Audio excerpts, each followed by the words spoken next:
Welcome once again to Living in the World of Dementia. Today I want to speak a little bit on physical aging. This is very essential. And the realities of life today is that no one really takes the time out to look at their physical aging and what aligns with it. So I just want to give you a brief rundown and insight of what it is to be physically aging. The evolution of physical aging just doesn't start overnight. I believe that the evolutionary process of physical aging starts at the cycle of zygote.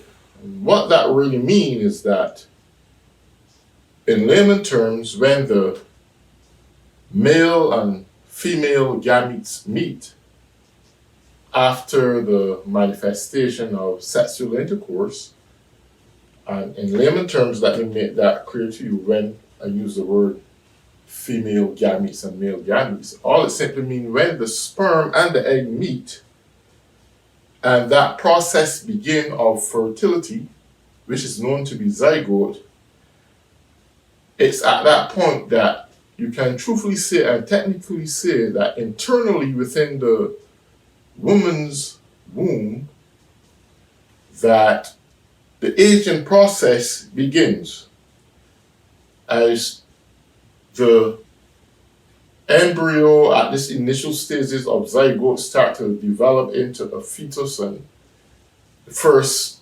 trimester and the second trimester grows and evolves up to the third trimester. That evolutionary process of birth also is combined with aging and some form of maturity at the first phase of that child's birth.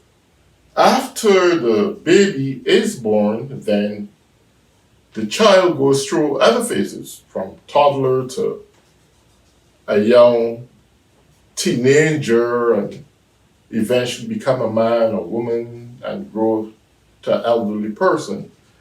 Those phases represent different stages of the aging process.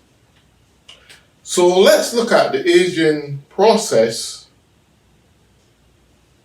in a different standpoint, from not internally within the woman's womb, but externally living as a person. And often, as we grow from the young adult into mid-age, we see a lot of signs start happening to our body. This process of aging takes its toll on the body, often manifesting in your physical appearance. And what that means? You recognize by the time you hit 50 years old that your youthfulness is starting to disappear, it's starting to go, and you're not so energized anymore.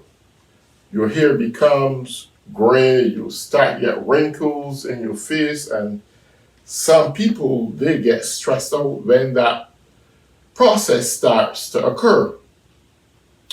And then other problems follow thereafter. So I believe that aging, we should come to learn to expect that that will be a part of our lives.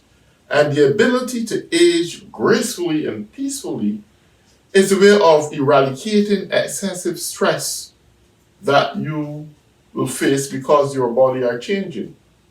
Now, the reality is that the world has a lot of stressors already, and to accumulate on you more because you can't deal with your age, it's a problem. And I think one of the most serious problems are when people decide that when they see wrinkles in their face and they're not so elegantly looking anymore, they go for Botox to remove this, and they try to do all kinds of things to keep young. And it's good, everyone to their own, but the reality is that you can't get rid of the fact that though you try to make your physical appearance look so young and good, that the reality internally, you don't feel that young anymore, and you know it. And that could become a mental battle to people at some point in their lives. So what is some of these areas that we're looking at, besides the wrinkles and the hair color changes and so forth? During this phase, you will recognize that you begin to feel a little bit tired in the bones, and you're not being able to cope with it really. And often medical practitioners will tell you, well, keep up doing your good exercises and do things that are less riskier behavior and low stress levels, keep them low. These activities encourage better health. Yes, that is true. They keep better health, but the reality is that many people don't do that. So regardless of your lifestyle, attitude, we all are actually Asian. We can't get away from that. So let's take a look at some of what we call the cellular clock theory. And I want to try to explain this in more layman terms, not too much medical and biologically correct, in a term that we all can get a clear understanding of what's going on. But this cellular clock theory focuses attention on lifespan of cells. All cells except the brain can divide to replicate themselves. This process is called mitosis. It's where a single cell divides into two identical cells. This enables you to keep the body going. But the brain, it just don't work up there. There's no multiplication or replication of brain cells. And this is where problems really steps in. And this is what is so vitally important, that we try to keep our mental focus correct. We try to do things that maintain a sound mind. Try not to encourage things in your life that cause problems, emotional and psychological problems that bring damages, because your mind now at this older age can't do the things it used to do before. And that's why it's so vitally important that we try to really understand dementia at some points, because your short-term memory in dementia don't really stand up too long. It deteriorates, and the frontal lobe of your brain start to narrow, and more that narrow and deteriorate. Your ability to analyze and synthesize and to make good decisions are failing you daily. And this is what is so essential, that we keep focus when these things start to happen to us. The next theory is the autoimmune theory. This purports that aging is a function of the decline in the immune system with aging. This decrease, the body becomes more susceptible of infections. This increases the risk of cancer, diabetes, and rheumatoid arthritis, and the thymus gland, where white blood cells are made, shrinks with age. This is really a concern. As we age, we recognize that we have shrinkage with the white blood cells, which are very essential to every living human being. These white blood cells enables you to fight off diseases. They are the white platelets. These combat germs and diseases, but when the depletion of these white blood cells start to go, your immune system suffers severely. Then things like cancer and rheumatoid arthritis starts to invade your body. You can't fight off sickness like you used to before. And then your body weakens, then more issues start to stem in. So it's vitally important that we understand clearly the essentials of why it is so important that we try to maintain a healthy diet at all times and keep our body at the forefront of our focus. The shrinkage of the white blood cells, again, it off balances the body.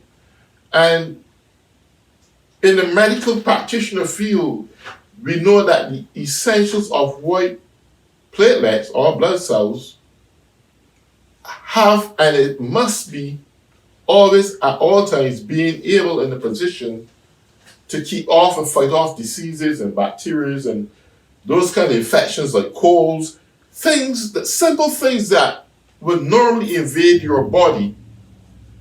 The white platelets are there as your weapon. It's there to fight off and deliver every time that your body can easily recover what is going through or experiencing at that point in time. With that said, I want to take a next look at another theory. It's called the damage or error theory. What is the damage and error theory? This refers to a wear and tear of the body or negative changes to cells and body systems that contribute to aging. This is a next important role we have to look at again, because all of us, we suffer wear and tears on our bodies, and it doesn't have to wait until we get elderly for that to happen.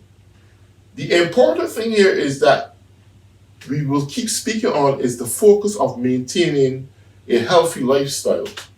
Because come with this error theory, where your body suffer wear and tear, these could bring and present you tragic moments at any given time. Some people suffer with brittle bones, the shrinkage of bone density, your skin elasticity start to get thinner, and the blood vessels shrink and decrease. You got muscular issues, declining flexibility of the eyes, lens, leading to increased farsightedness with aging. This is very essential again as we get older. And it's hard to teach this because when we are young, we never take the time out to foresee what we are up against.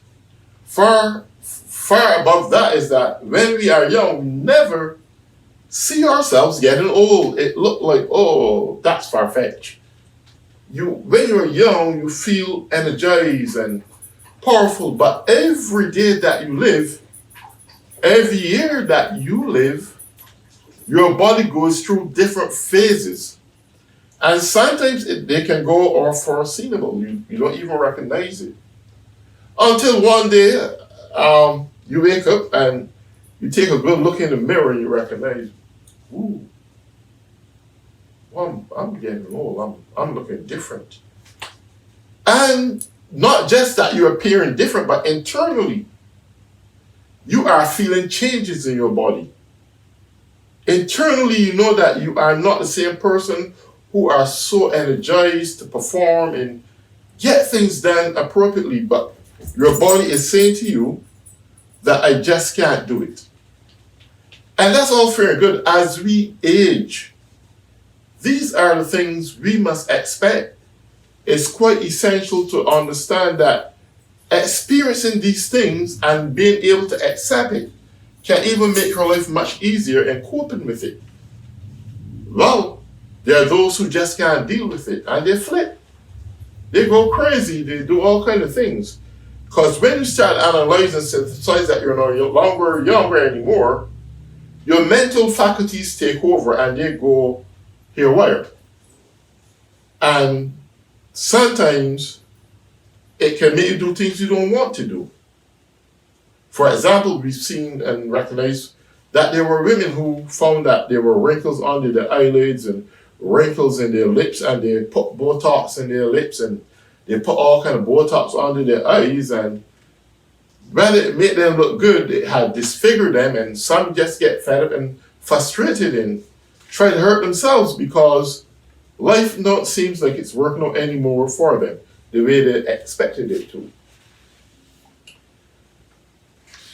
So, with that said, I want to just look now at the ability to cope and work with aging, and look at the internal factors within the home and even externally.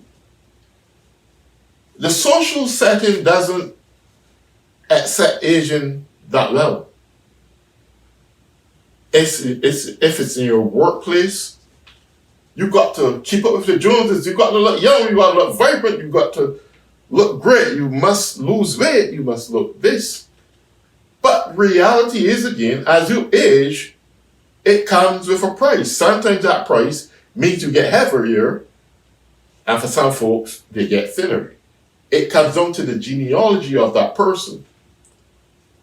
And when we fight against that aging process, it's difficult to cope with society. It's difficult to cope within your workplace. It's difficult to cope even within your homes, because it takes out your agitation as you get older on the younger ones probably in your home. Now, there are those people who have young families who are aging, and mentally they go through the process as, oh, I can remember when I was your age, I look just as good as you are. But in the process of saying that, they are telling themselves, well, man, I wish I could be there. Why do I have to get old? And sometimes that younger person in your household becomes a trigger. And you start to build this hatred, this violent behavior, because you no longer look the same as you were 20, 30 years ago. You never expected that you was going to get old. And the persons or people in your family may be the nicest people. You may have a friend that's your age but look better than you and acting younger than you and probably in better health conditions, but you must ask yourself the question, did it really do well in my young days to keep my body up and growing and keeping it in the right format it ought to be? And that is essential. We must at all times understand that in the process of getting older, other complaints associated itself with your age. Some people get rheumatoid arthritis, some people become diabetic, some people get cancer, some people, all manner of complaints follow you with age. Mentally, you have to be in a position to deal and accept it. As long as you can maintain that level of understanding that you're getting older, stress will be a lesser part of your life. You'll be able to maintain yourself emotionally and psychologically. And in the process of doing that, making others in your household much comfortable at ease, even in your workplace. The ability here is to focus. Learn to accept the aging gracefully plays an essential role in our lives. Thirdly, I would like to look at is, where do you go from here when you start to find that you are aged out, so to speak? You recognize that you can't do for yourself anymore. You recognize that families may now have to take you to a nursing home or some facility to be taken care of. And this brings on, again, another form of stress. It's not that you are in cognitive decline where you're suffering now from dementia, but simply because you're getting old and you can't take care of yourself, you've got to go someplace where it can take care of you. Now, to be away from home, not seeing your loved ones and being able to cope with the realities in some other nursing home or some place where you can be taken care of, brings on next form of mental stress. And all we're doing here is trying to put you in a position that when you come of age, especially above 50 years and above and climbing, that you are going to be practically faced with dangers in your life. You're going to be faced with the aging process that brings on things naturally and sometimes psychologically. And those are the two main elements we have to keep focus on. Those are the two main elements we must understand that will focus on our lives as we become older. Encouraging your family may be a good thing while you are still cognitive and can do for yourself to be loving and kind. Do good to those that, when that time should come, that they will got compassion and mercy to help you out in whatever way they need it, opposed to be taking you to a nursing home. But all said and done, your cognitive ability plays an essential role in going through these situations in your life. I've said before, the cellular clock theory, it focuses on the attention on one lifespan of cells, and your body cells divide into two and replenish itself, but the brain just doesn't do that. And that's where the major issue comes in from, that your brain will deteriorate first before it replenish any cells to keep it going firmly. It doesn't operate like that. It's the only organ in the body that does it, by the way. Only the brain.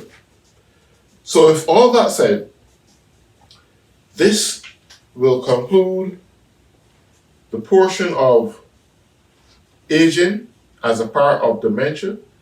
And the next fourth part of dementia, we look at the psychological process of aging. Thank you.